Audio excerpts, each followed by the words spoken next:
I heard that there was a special edition coming out of Pet Sounds, like a new mix or so. Yeah, they're taking the background orchestrations, or they're called the background tracks, and then one has just the voices alone, and then one has the track and the voices and something else. I don't know. The fourth one, I don't know what it is. And but it hasn't come out yet. Why is it? Well, there's been some difference of opinions within the Beach Boy group as to if that's the right move to make for our career, and they have held it up now for almost a year, and we're not getting anywhere on it, you know. Not at all. I love questions. I love questions. Shall we maybe start with the Pet Sounds Sure. thing? You had all these big hits before, Right. all these famous songs. I grew up with them too, like Help Me Run and all these things. And then what was the situation before Pet Sounds? What did you want to change, or how did it come that you want to change directions a little bit? We wanted to do something that would bring an adequate amount of love, spiritual love, to the business, so that there could be an easier way for people to get along, just make a better environment. Take Phil Spector's messages and some of his records, incorporate them into Pet Sounds, and his message and our message both went across, and it was quite an album.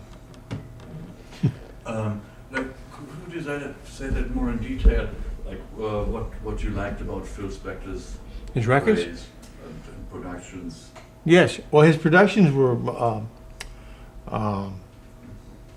took a hold in the late in about August of 1963 when it first came out, and ever since then, everybody's just been wondering what's going on. You know, it's like somewhat of a kind of like a lord had come to make records for people.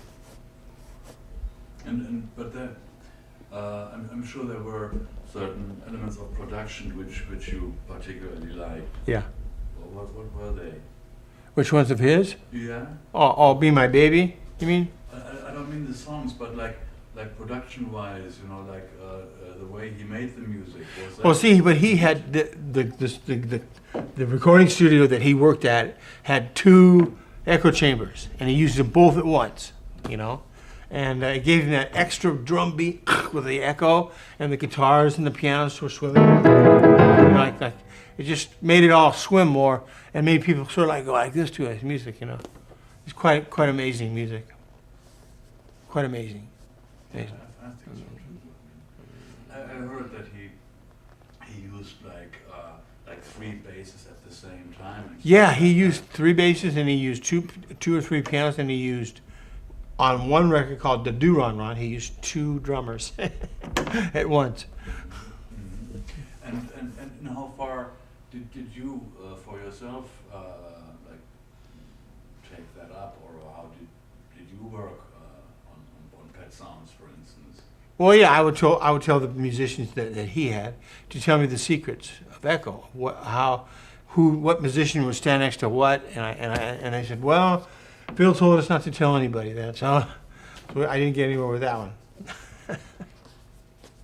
So they told you some of these secret Phil Spector tricks. Yes. So how did that work? Like how did you develop the music for Pet Sounds? Well, it started out with some marijuana. I smoked a little marijuana, and it awakened me to the fact that you can lock into your piano and you can spend a longer time on just a couple things and get things to make a simple record seem easy, or a complex record seem kind of simple. It taught me how to do that. Yeah. So you started out on the piano, and then but I mean there's this incredible orchestration on Pet Sounds. Well, what I did was, I'm not able to hear everything in my head when I go to the studio. I can't hear that. But what I'm able to do is I can get an arrangement, and I can write out all the arrangements for all the musicians. Say 12 to 15 to 20, sometimes 25 musicians I would work with all at once.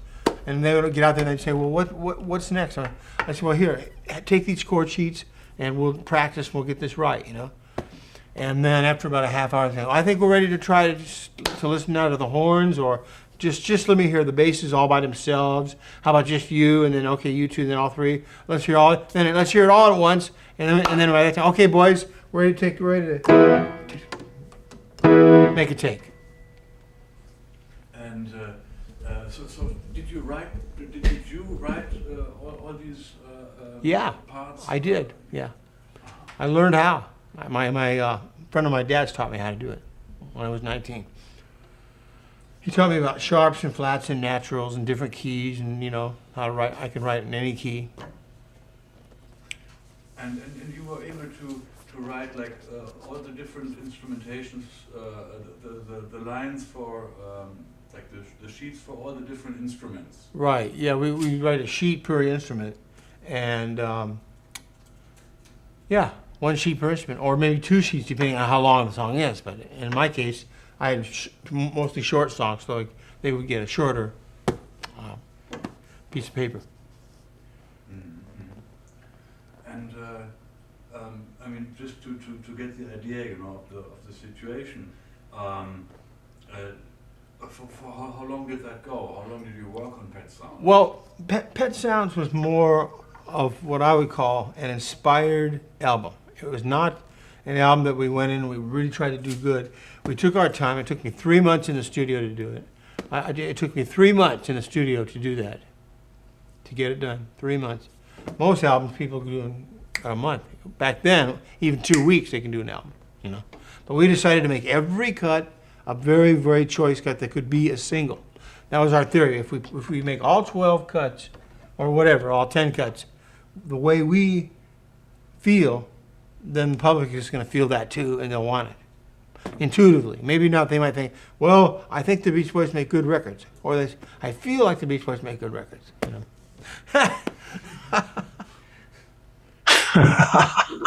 It was an inspirational time. Yeah, it was totally inspired. And then after that, the boys were more or less, they felt a little better because then I started making albums more for them than just for me, my type of an album, Pet Sounds. Because I had a certain bit of love in my heart that just had to come out of me. I mean, it had to come out of me so much, And I'm so damn thankful that it did. You know what I mean? I'm very thankful that I could have gotten all that across. Thanks to Marijuana, to Phil Spector, and to my own self for having the ability to write those songs. That's all I can tell you. Well, what about LSD? Was that of any influence? What? LSD? LSD was the last drug that I took. In some ways, it screwed up my security, my emotional security, because it let me see too many things that are going on, and I felt a little weird about life. But the good thing about that was that I could say to myself, yeah, but nobody can do what I can do because I had a special dose of, my own little LSD. So, it works both ways. Like, I don't think any of the other producers took those kind of drugs or very many drugs at all, really, But I think in terms of genius, I think genius is something that makes something very overwhelmingly complex seem very simple. And then, like, say a person could say, like, hi, how are you? And they say, how could he say, how are you, when he's going through, this is bothering him, and that's bothering him, and this thing is bothering him, and he's jealous of this guy and that guy, So it all works out in bliss. Yeah, I remember quite well. I mean, for me, it's also like almost 30 years ago that I finally last time. Have you played Pet Sounds? Have you played it? Pet Sounds? Yeah. At the time? Yeah. Oh, yes. When it first came out? Yes, we did. And did you buy it from America, or was it in the stores in Germany? Or? Oh, it was in Germany. Really? Oh, I didn't know that. I didn't know it was an international album. Yes, it was. We had, I think, if I remember rightly, the last record before we had gotten was Beach Boys Party. Oh, right. Yeah, but that was in late 1965. Right. Was that the last one before Pet Sounds? No, Pet Sounds came in about May of 1966. Right. And what was the other one you mentioned? And Beach Boys Party was the one before. No, it was in 65. Yeah. And Pet Sounds was 66. That's what I mean, and it got back to Germany like as soon as it was released, you mean? Yeah. Yeah. It came out and to tell you the truth, for us it was also a little bit like we thought, spiritual. what a strange cover. for instance. Yes, I know, and it's just the way it all came together, and it was a love album. There's so much love in that album that people love it because it's love. Like when you have a chocolate bar, you go, "Oh, I feel so good. This tastes so good." You know, that makes me feel love. You know, chocolate has a lot to do with the emotion love. They figured that out. Isn't that amazing? But it's true. He did produce it, and it was a big record. Yeah. Yeah, and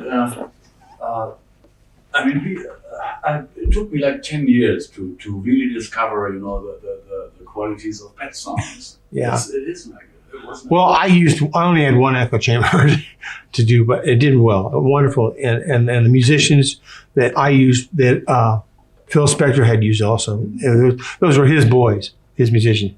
And they got so popular around Los Angeles. Everybody goes, "We want Phil Spector musicians. We want to get that Phil Spector sound." You know what I mean? And everybody around Los Angeles is going, "I want Phil Spector. I want to get to do," you know what I mean? And everybody was thrilled to death. Producers are going, "Oh, what a sound!" And everybody's flipping out, and you know the whole industry was just flipping out over this new Spector kind of a spirit, you know, or whatever you want to call it. Yeah, and then when you started working, some problems came Right. up, if I remember right. In Pet Sounds? Yeah, like in the group. Well, Mike said, "No, look," he goes, "this is nothing like car songs, surf songs, or fun, or anything we did before." He goes, "Why do you want to take the group down the wrong road?" I said, "No, it's not. That's a mainstream album. It's down the pipe." I said, "This has to be done, you know." And he and I had a little bit of a falling out over it. I said, "I'm sorry, but I have to do what I feel here." And he goes, "Well, all right, you know." And I said, "The next one we'll do, you'll be featured." And he goes, "All right, no problem." And he goes, whew, he was relieved. Oh God, he was relieved. And I mean, more in detail, they were not satisfied with the lyrics, or was that the main point, or Who was it? other like Mike Love or other members of the Well, he's a lyricist. He writes lyrics. You mean he doesn't like his own lyrics? No, but I mean, there were on Pet Sounds were lyrics by Van Dyke Parks, and Yeah. I mean, you know, I have the version of Pet Sounds where Yeah. two versions of this one song are on, like "Hang On to You." Oh, right, exactly. I didn't like that. That's the one thing I didn't like. I thought that was very inappropriate to do a song about ego. I think it's very, very, very, very inappropriate. And I never wish we had done that. And so that was your idea to change the lyrics. Yeah. To Yeah. another. Yeah. Mhm. And but I mean, didn't you feel let down also by the group at the time, or? No, I was okay. I was okay with it. You know, I never laid a hand on any of those guys. You know, I mean, we've had arguments, and I haven't laid a hand. Nobody's laid a hand. Dennis and Mike got in about 3 or 4 fights over the years. You know, but I never laid one hand on the guys. You know, I was always polite. I'd say, "Look, let's do it at our pace. We don't want to rush into this. We don't want to rush in. Let's just relax." And, you know, and the guy, then I'd say, "No, look, how about you if you sang something like blah blah blah blah blah blah," and they, you know, instead of going, "Come on, you got it," you know, like that, I did a more like laid back, a nicer approach, you know. And they figured, well, Brian must know a lot about music, so therefore we'll just take it, we'll follow him. He knows what he's doing, you know. So it took me about a month to get that down, to get that down. Pet Sounds, the boys singing on a choir boy type thing went on. You still believe in me? And the voices come in with the children choir. It was like the Beach Boys were like little children, but they're adult men, you know. But they sing like little children. It's a very unique thing about the Beach Boys is they sound very young, and I'm very proud of that. That's one thing I can say I'm proud of. I'll bet everybody's just flipping here.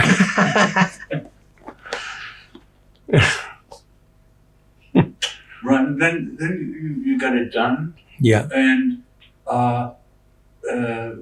it wasn't very successful, was it? Or Pet Sounds. You know what? Actually, goddamn. Sorry. Gosh darn it. You have to take the word "damn" out. In Germany, you know, it's not a problem. I said, goddamn. I said I didn't sell very well. It bombed a little bit, and I felt a little bit bummed out about it. I was a little upset because I thought it was such a great album. You know, it only sold 250,000 copies.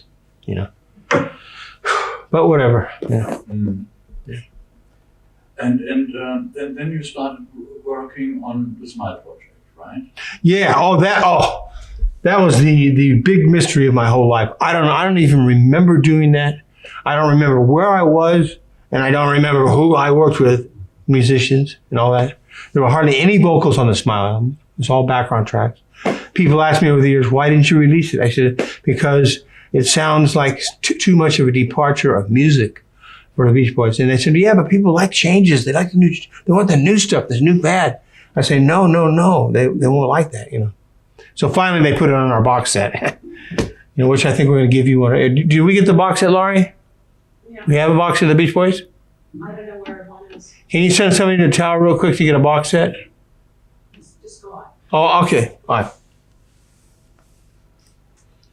I mean, I would be really very interested in that actually. Yeah.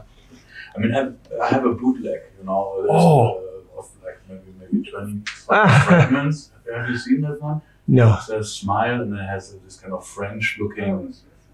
I don't remember that. I don't remember. And it has like I think I forgot it. It has like a 15-minute version of Good Vibrations. Oh, really? Oh, all the different outtakes and the way it was put together and all the stuff that we threw out, the stuff that we saved, you mean? But the very last part that we saved, that was the meaningful one, right? All the other takes were like, didn't use. Yeah. So was it just so hard to? I mean, did you have a huge amount of stuff which was hard to organize then, or well, it was very hard to organize it because I didn't know what to put. I didn't know where to start. I didn't know what my priorities were, you know. And I said, well, I'm sure that if I started here, then that would be a fairly good point to start, you know. So I just had to make up in my mind that I was ready to start, you know, the project. Right. Just one question, there is one of my favorites on I Still Dream of It. Oh, Still I Dream of That. I wanted to give that to Stevie Wonder, and I never did. I never ever sent it to him, but I wanted him to do it. And he never did it. Never. He just didn't do it. It's so beautiful how you sing it. Isn't that a beautiful record? But how you sing it, I mean, look what you can sing it. Yeah, it was nice.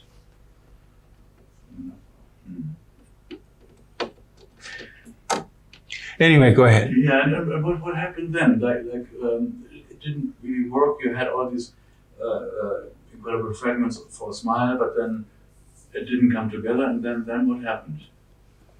Well, then we had a meeting, and the guy said, "No more of this marijuana stuff," because I was starting to smoke what they call hashish, which is a very, very highly concentrated version of marijuana. 2 or 3 puffs on a pipe, and you're gone. It's like, and that's how we were when we did Pet Sounds. I was like, okay, let's do it. No, I was like totally asleep almost, you know. And so they said no more marijuana or no more hash or whatever. No, they said that's it. You're through with drugs. Threw them out. They had a policeman watching me parked across the street. When I went places, he would follow me to see if I was buying drugs or not. And so I said, forget it. I'm through. You know, that's it. I'm through.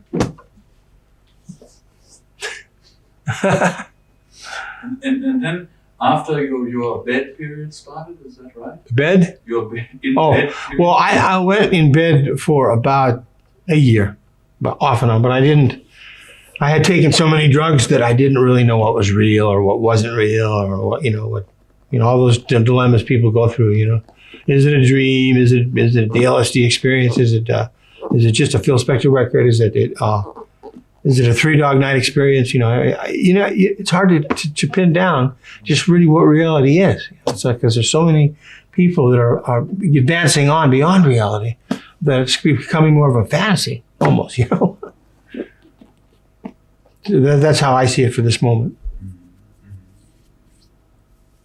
But I mean, you kept still making records and incredible pieces and so forth. Yeah. But they seem to be, which is no judgment at all. It's just matter of fact for me that they are easier and simpler again than the direction of pet sounds. Was that a deliberate decision or For Smile? after Smile? Well, after Smile, it became much easier to write music because I wasn't using drugs. Therefore, I was able to sit down and go, and I said, the next day I'd get up in the morning, I'd go back to the piano and go, and say, yeah, I still like it. You know, I was like, with the marijuana, you'll do something and then you listen the next day and you know, it didn't quite do it, you know. But if you can learn to do music on the natch and not really like totally on drugs, you're able to say like, boom, that's it. I like it. And the next day ain't gonna be any different. The next day won't be any different. You like it because that music was good for that day. That's what helped me in my songwriting. We made many albums after the Pet Sounds. You know, there will never be another Pet Sounds. There will always be new albums. You know, we try to put on our albums that we think are singles that could sell pretty good. Yeah. Singles, you know, like on Pet Sounds. Wouldn't it be nice to live together? That should have been a single. It could have been a single. Wasn't it a Wait, single? what? Actually, I guess it was a single. Yeah. Well, did it come out in Germany? Oh yes. Oh, okay. It wasn't the charts in Germany. I mean, I heard that, you know, I heard all that in the charts, you know, in Germany. It started, I think, it started for me officially with Help Me Rhonda, I think. What? Help Me Rhonda. Oh, Help Me, Rhonda. And Then I Kissed Her. They were the first two of my first 5 singles that I had, you know. Yeah. Were you scared I really liked of the Pet Sounds? Did that scare you? Well, you know, I was at that time, you know, I became very orientated towards reading wild, you know, like hard music. Yeah, you know, I know what you're stuff like saying. that. I know what you're saying. And it took me a little while, you know, to a couple of years to appreciate, you know, more subtle, more complex, more interesting things. You know, at that time, I was really into, Yeah. you know. I know what you're saying. Yeah, no, more robust and a little more energy music, you mean? Yeah, this type of thing. Yeah. You know? And the Beach Boys didn't put out that energy feel, right? I know. Well, the Pet Sounds, I mean, just the Pet Sounds album at the time seemed to be all of a sudden so complex, you know. Yes. Whereas before, like the singles, all the singles seemed, you know, they perfectly fit in with what I liked, you know. Yeah. I was 14 years old when I heard Help Me Rhonda, you know, but it was perfect, and it was like it was, you know, in the line with like the favorite Rolling Stones or the favorite Beatles. Yes, I know what you're saying. You know, it was, and you know, that's what I mean. Maybe this is maybe the reason, you know, for that Pet Sound is coming like now. After came so strong because all the people at the time were too young, too much into. You know, Well, they were into the robust music of Chuck Berry, of the Beatles, the Rolling Stones. You know, kids just weren't. Some kids are born too late. You know, there's a song called "Born Too Late." Some people are born too late. You know, so they buy what they know, and the only thing they know is what they can buy now. You know, they can't go back and buy records from the '60s. You know, because kids just don't know how to do it. They wouldn't know how. but now they do. Yeah, I know. It's just now more and more every day. Oh, yeah. Little kids are able to like say, "I want that music. I made that." They can say, "I wrote that music." You know, in the same way, I could say that, or Phil Spector would say that he had written something to people that who I think were not really all that rowdy kind of people. It's not a rowdy image, you know, but who knows what it is? I don't know what it is. I mean, I'm afraid of the Rolling Stones because they have a rowdy image and they don't give a shit. I mean, they don't care about nothing, you know. All they care about is maybe smoking cigarettes and screaming on record. No, you know, they don't seem to really care that much about anything. Right. Which, on the other hand, doesn't make them last as long in a way. You Yeah. know? I mean, that's the thing. I mean, I can now listen to Pet Sounds every day. you Yeah. know, and still every listening. It's like a Bible to get you. something new out of it. Like your Bible. Right? You know? It's your Bible. You wake up, you know that music will be there for you, you know. Because when you can say that, when you can get in the morning and say, whoa, I know this music will be there for me, that means a lot to me, you know. You know, because if somebody were to take that music out from under me, I would kill myself. I wouldn't want to live if they took music away from me. I really wouldn't. You know, I'm not blind and I'm deaf in one ear, but I can still hear everything that I hear. But you have always been deaf in one ear, right? Yeah, I was born deaf in my right ear. I have 6% hearing, which is, say something. 1, 2, hello? Nothing. Oh. No. Oh. Say it louder. 1, 2, 1, 2. Say 1, 2? Yeah. Yeah, I heard that. But it's still, you know, with my ear open, I can't hear anything. So yeah. Live up to something that great. And I go through this probably 10 times a day because that's my profession. See, I'm in the same business as they are in, okay? And that's the thing that worries me the most, is that we're in the same realm of the business. And to me, that would constitute a lot of pressure.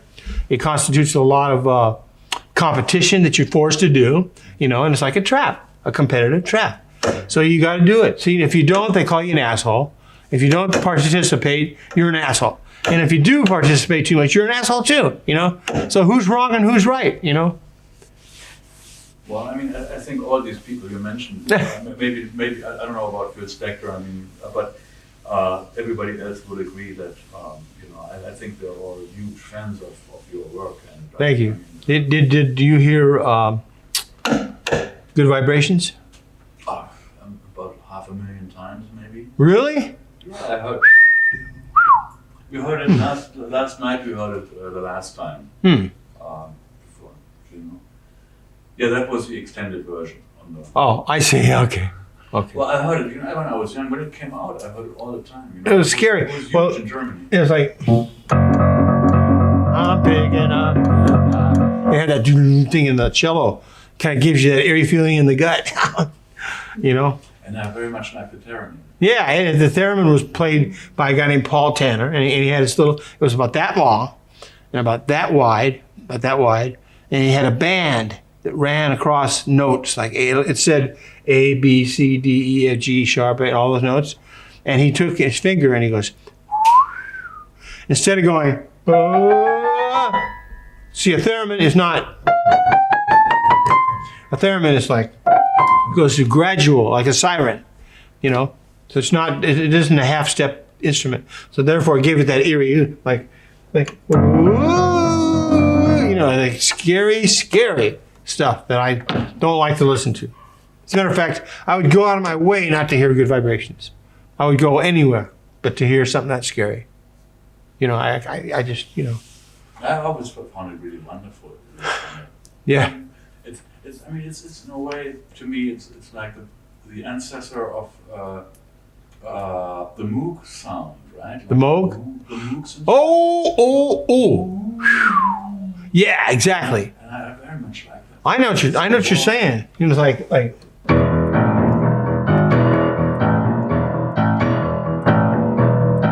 the Moog's that kind of thing. Yeah, the Moog synthesizer, the greatest instrument ever made. You like it so much? Oh, it sounds great. Yeah. Boom, boom, boom, boom, boom. Yeah, it does. It sounds really good. As a matter of fact, Mick Jagger wouldn't sound very bad singing along with that. You know. Of course, I don't think the Rolling Stones would be gracious enough to want to be part of do a song with us, or vice versa. You know, rather than be rivals for the rest of time. You know. I think that the Rolling Stones are probably as musically endowed as anybody in the world, and probably made a song that they did that I like quite a bit was called "Fool to Cry." You know, and I said when I heard that I was drinking a lot of liquor, a lot of booze, and I was really laying in the gutter. I was on the street without a house because my wife and I had a big argument, and I went out. And I would bum cigarettes off people, and I would have a drink here, and I'd get drunk maybe later that night.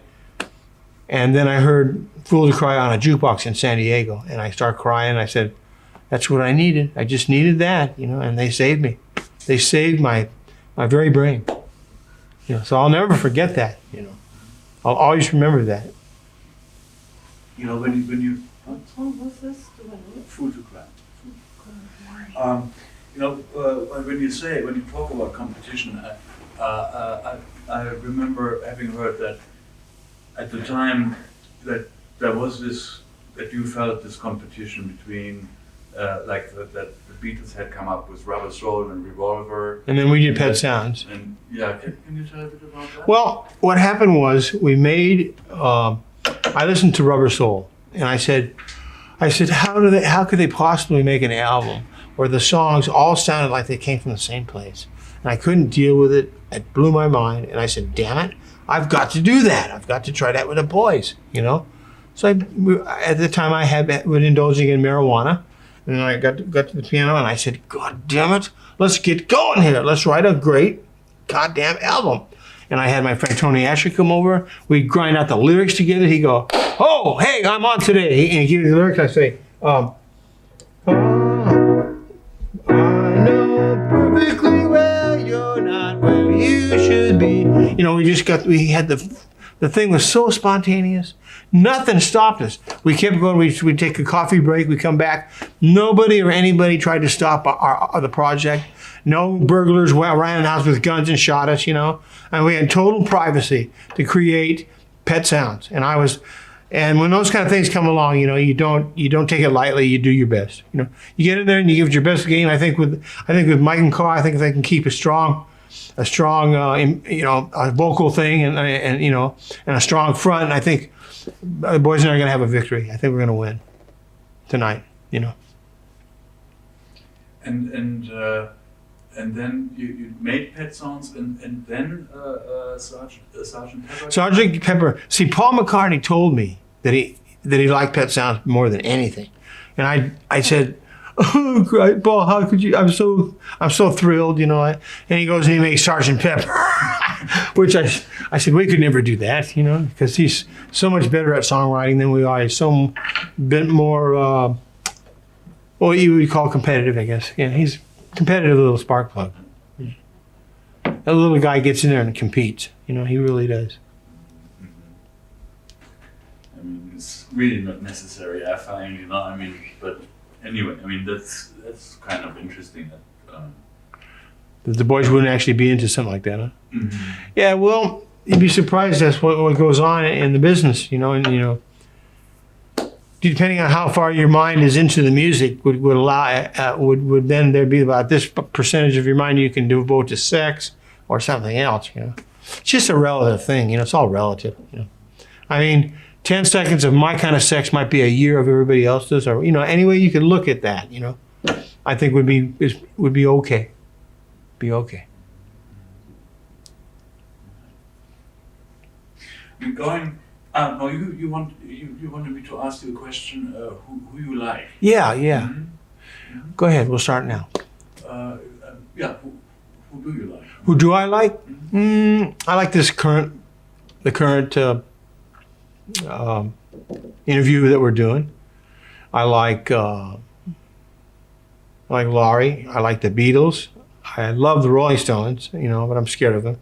Phil Spector is my main hero, and the record "Be My Baby" was probably better than I could ever do. "California Girls" was a good record, but it didn't come up to be my baby for that punch, you know.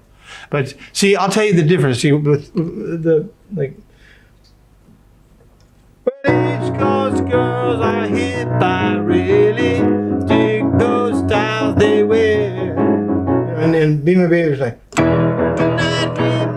"Be my little baby, say you be my darling." You know what I mean? It takes off better, but "California Girls" is a good shuffle beat. You know, it's like ja, and the other beat is ja ja ja ja.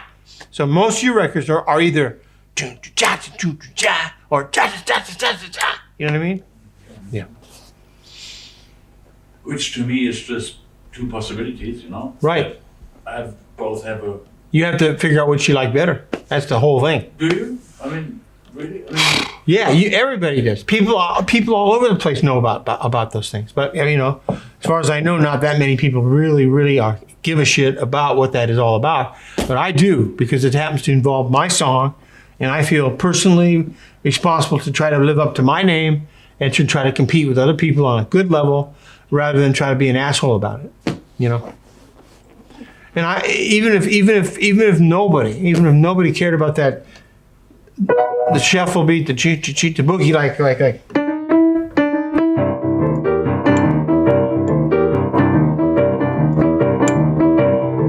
That's boogie woogie. That's the California girls kind of a feel. Now the other stuff I don't know about. I mean, I have not. I don't know.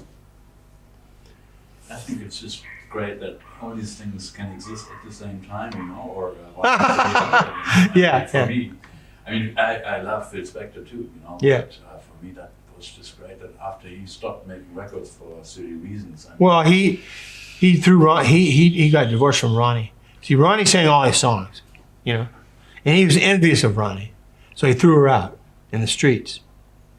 You know, so she went to New York, and hasn't made a record since. You know.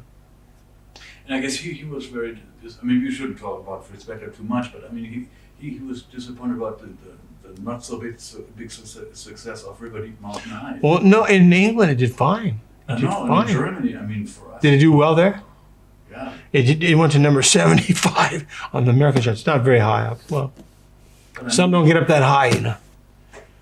But anyway, I mean, so you were just going to say, or you said before something that Dreh ruhig bitte weiter mitreden. That something new is coming out of the Beach Boys or of yourself or so next year. Yeah. Rolling, rolling, rolling on the river. Rolling, rolling, rolling on. We're gonna do Proud Mary. Yeah, we're gonna rolling. Yeah, we're gonna do that next year, next spring. Oh, that was a great. That's when this will be released. Right around when we do our thing, this will be released. As a single. We hope so. Yeah. Oh God, yes.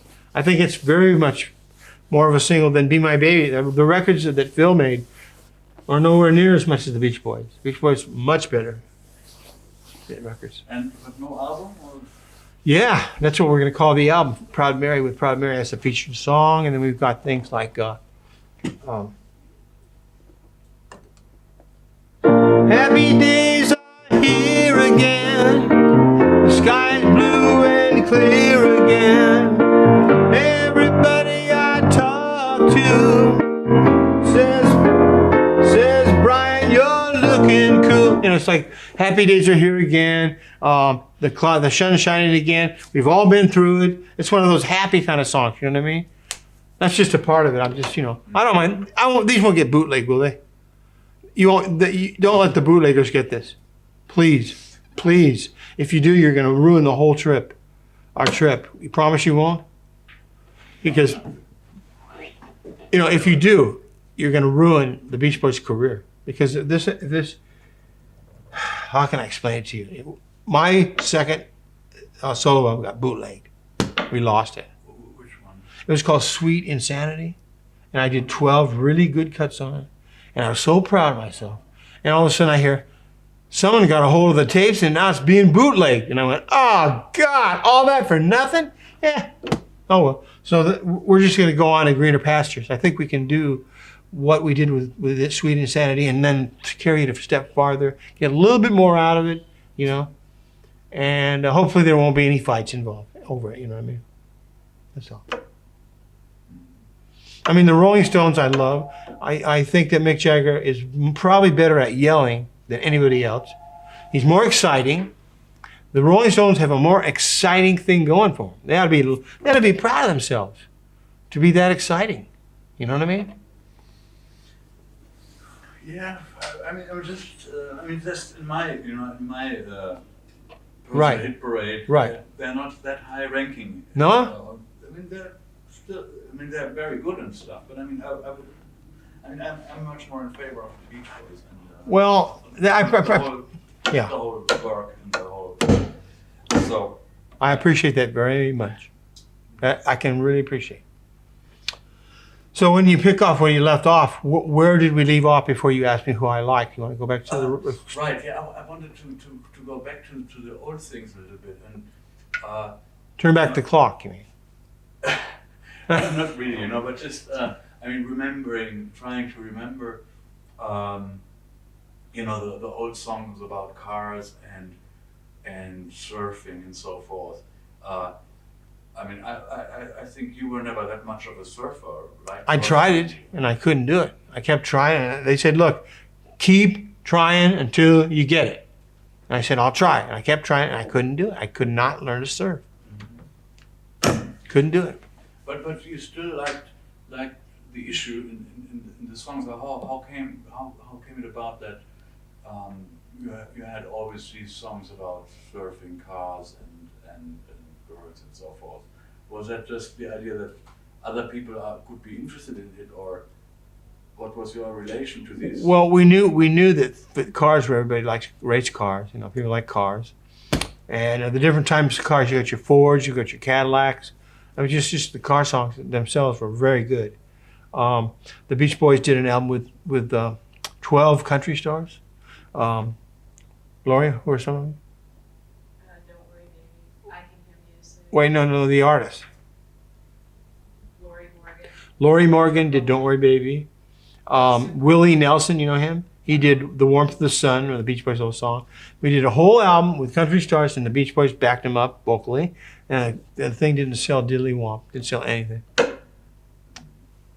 Why don't records sell these days? I don't know. I guess that's just, we're too old fashioned for the market. What bothers me, but what can I do about it? What can I do about it? I mean, I'd like to be able to go, "Gah!" and have something really great happen, but I can't. Well, I mean, for me, it's also sometimes very hard to tell. I mean, there's such silly, one-dimensional stuff being really successful that maybe that's. I mean, in times like that, it's maybe really difficult for anything substantial to become very popular. Yeah, I think. But when it finally happens, you grab onto it and you say, "Hey, we got something going. I see a little light. I know we can go here or there or there or there." That's how I feel. And if I get killed or something in the process, I don't know. I don't think I will, though. I think I'll be okay. And how do you spend your days? Like, do you work a lot? Oh yeah, I go to the piano at least 5-10 times a day. I guard it. I watch it. I keep trying to always remember that. Look, music doesn't come easy. Creative things take time. So I've learned to be a little more patient about my music. I'm a little up against the wall to do something good, but I don't really know. What should we do? What kind of beat do you think would be a commercial beat for us? Absolutely. Did you ever hear a song that Boys did and I did about ding, ding, ding and a ding dong, ding, ding, ding and a ding dong. You ever hear that? Mm-hmm. We did that in 1977. Mm-hmm. Wasn't that something? That was a good. It only had one key. It only lasted for 35 seconds. Mm-hmm. It was a real short one. Yeah, I mean, I like sometimes very simple music, and I like complex music. I mean, Yeah. I like John Lee Hooker, for instance. Oh yeah. I mean, Do you like Bach? Who? Johann Sebastian Bach? Well, I'm not very much into classical music, but I mean, there's no way around Bach, I guess. Yeah. Do you listen to classical music at all? A little bit, not that much. I think. Bach, sometimes you can hear in churches in Germany, they make really nice concerts, like Yeah. organ concerts. Oh wow. That's beautiful. I tried. That's true. Yeah. That's true. It's kind of scary, I guess. Yeah, it is. You're right. It is scary. I'd like to quit now. Yes. Mm-hmm. All right. Okay. Thank you very much. I appreciate it very much. Thank you. Thank you. Mr. Thank you very much. Thank you very much. What was your name? Thank you.